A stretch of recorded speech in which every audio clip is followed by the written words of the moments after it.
Merhabalar, Tadımız Tuzumuz kanalıma ve mutfağıma hoş geldiniz. Ben Emel. Bugün sizlere yapımı oldukça pratik ve çok kolay bir süt tarifim var. Bunun için öncelikle tenceremize 1 litre sütümüzü ekleyelim. Yaklaşık bir 8-10 dakikada hemen yapıp buzluğa atabileceğiniz bir tatlı. Hem de çok lezzetli ve hafif. Mutlaka denemenizi tavsiye ediyorum. 1 litre sütümüzün içine 7 yemek kaşığı dolusu şeker ekliyoruz. Ve 7 yemek kaşığı dolusu böyle tepeleme olacak şekilde de un ekliyoruz. Ve ocağımızın altını açıp güzelce karıştıra karıştıra pişiriyoruz. Kaynayana kadar mutlaka karıştırarak pişirin. Eğer karıştırmazsanız topaklanma olacaktır. Bu yüzden kaynayana kadar karıştırın hanımlar. Bakın bu şekilde göz göz olana kadar karıştırıyoruz. Karıştırmayı bırakmıyoruz. Göz göz olduktan sonra 1 dakika daha kaynatıp ocaktan alacağız. Kıvamı gayet iyi oldu.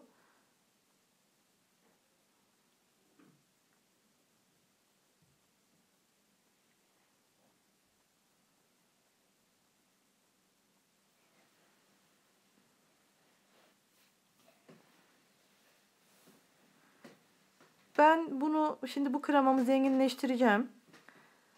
Mascarpone ve vanilya ekleyeceğim. Yarım paket vanilya ekliyorum. Dilerseniz bir paket de ekleyebilirsiniz. Ve 300 gram kadar mascarpone ekleyeceğim. Daha önce bir pastamda kullanmıştım.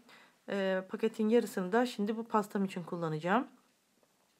Tabii ki mascarpone kullanmak zorunda değilsiniz. Bunun yerine labne kullanabilirsiniz. Her ikisi de yoksa alamayacaksanız 1 yemek kaşığı dolusu tereyağı veya margarin ekleyip piştikten sonra ekleyip karıştırın hanımlar. Mascarpone gerçekten çok güzel bir lezzet veriyor. Ben bu kremayı ayrıca tiramisu yapımında da kullanıyordum. Tabii ki orijinal tiramisu değil ama orijinale yakın çok güzel oluyordu. Bu krema gerçekten çok güzel. Bütün pastalarınızda, istediğiniz pastalarınızda kullanabilirsiniz. Evet. Mascarpone dediğim genelde takipçilerim soruyor ne olduğunu. Bir kaymak türü hanımlar. Çok güzel bir lezzeti vardır. Ben genelde labne yerine mascarpone kullanırım. Burada zaten sadece Pınar'ın labne peyniri oluyor ve çok pahalı oluyor. Bu yine daha lezzetli ve daha güzel oluyor. Tiramisu için özellikle de en uygun peynir türü.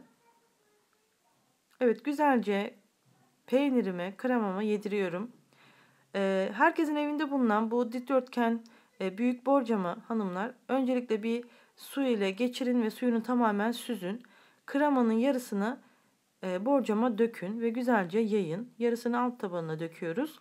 Islamamızın sebebi de servis esnasında tabanına kesinlikle yapışmasını istemediğimizden. Köşede bir tabakta sütüm var, bir bardak kadar. İçine 1 yemek kaşığı kadar granül kahve ekliyorum. Kahve eklemek zorunda değilsiniz. Sadece süte batırsanız da olur. Kremam sıcak hanımlar. Hiç bekletmedim. Sıcak sıcak döktüm. Yalnız yine de emin olabilmek için hem de böyle kahve aroması olması için kedi dillerinin bir kısmını kahveye batırıp borcama diziyorum. Kremanızı kesinlikle soğutmayın. Eğer soğutursanız kedi dillerini yeterince ıslamayacaktır. O yüzden güzelce soğumadan hemen bu işleme geçin. Geri kalan kısmını da kremamızın kedi dillerinin üzerine döküyoruz.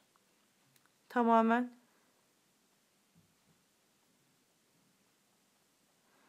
Ve bir spatula yardımıyla düzleştiriyoruz.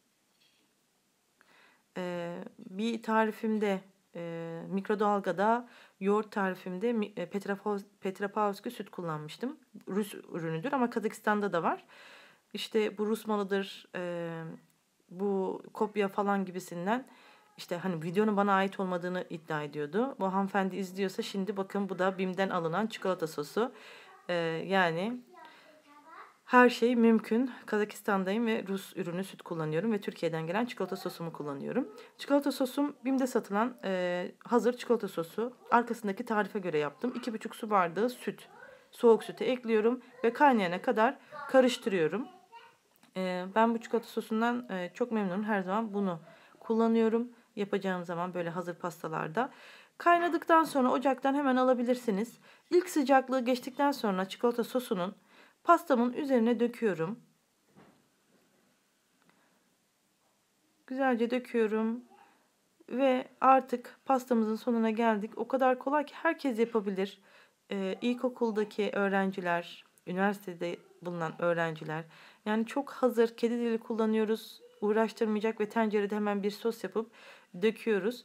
Bir gece buzdolabında bekletiyoruz. Ilıdıktan sonra buzdolabına koyun ve mutlaka buzdolabına koyarken hanımlar üzerine streç film ile kapatın. Eğer streç film ile kapatmazsanız çikolata sosu böyle güzel parlak durmayacaktır. O yüzden çok önemli. Mutlaka streç filmle buzdolabında dinlendirin.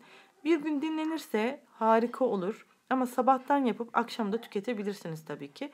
Ben şimdi size dilimli halini göstermek istiyorum. Bakın tam kıvamında oldu. Kedi dili o kadar güzel yumuşak ve kremanın arasında o kadar güzel durdu ki.